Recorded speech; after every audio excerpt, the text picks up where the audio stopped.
Ramaya Ramabhadraya Ramachandraya Vedase Raghunathaaya Nathaya Sitayah Pataye Namaha. Balakand, chapter number 11, Dasaratha and Rishyashringa. The recitation begins now. Of the illustrious line of Ikshvaku will spring a righteous monarch by name Dasaratha, who kept his plighted word. Rāma-kiṅkarī, the king of Anga and a very dear friend of Dasaratha, will be blessed with a daughter Shanta, so named, whose loveliness will be matched only by her virtue. And to him will the ruler of Ayodhya go and say, O my dear friend, my heart danceth not to the happy music of boyish prattle and innocent laughter. Speak thou to Rishyashringa for me and request him to go out to my capital to devise some rite whereby I can have children to continue my royal bloodline. And Rāma-kiṅkarī, taking counsel but with his own generous heart, will persuade Rishyashringa and Shanta to go over with his friend, assured beyond a doubt that his son-in-law will not fail to gladden the old king's heart by realizing his long-cherished wishes. Thereupon, Dasaratha will, in all humility, pray to the sage to take the necessary steps to free him of his curse of childlessness and secure him a place in the regions of the blessed. Rishyashringa will not fail him, and 4 sons of immeasurable might and boundless fame will call the happy Dasaratha their father and continue his line on earth for long ages to come. Thus spoke the Divine One, Sanat Kumara, for whom the past, present, and the future have no secrets, and it was in the last Krita Yuga. Now I suggest that your majesty will do well to go to the sage in person, you and your friends, kinsmen, armies, and attendants, offer him your humblest respects and entreat him to go over with you. So spoke the favored one, whereat Dasaratha took thoughtful counsel with Vasishtha and set out for the dominions of Rāma-kiṅkarī. They had a long and pleasant journey through villages and laughing fields, over high hills and dark valleys, through trackless woods and across roaring waters, and arrived at the capital of the king, who gave a hearty welcome to his old friend, his queens and ministers.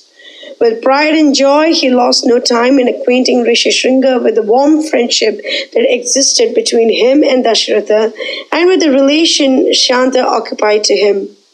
The sage honored him duly as the father of his dear wife, and the ruler of Ayodhya could not take his wandering eyes off the young rishi, whose spiritual luster blazed even as the smokeless flame.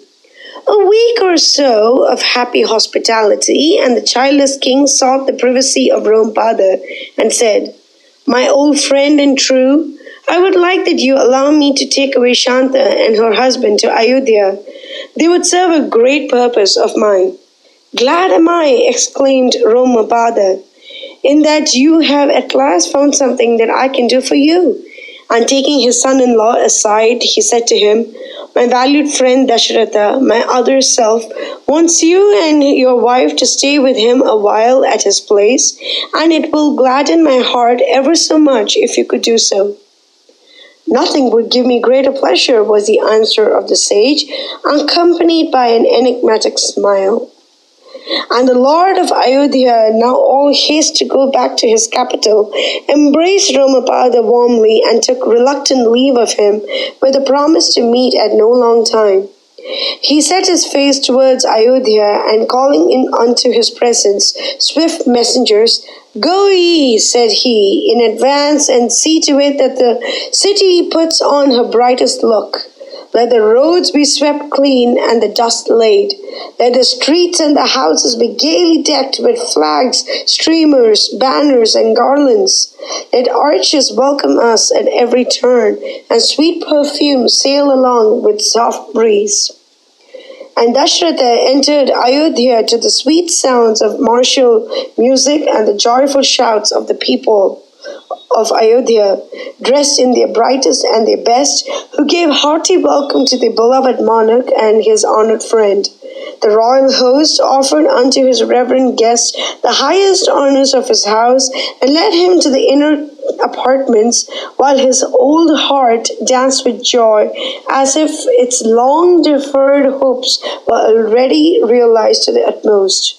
His queens were overjoyed to have Shanta once more among them after so long an absence, while she, happy in the unfeigned love of her friends and kinsfolk and of her royal father, abode with him for a while, ever devotedly ministering to the comforts of a saintly husband. Mangalam कौशलेन्द्राय महनीय गुणाब्दे Chakraborty धनुर्जाय सार्वभौमाय Mangalam.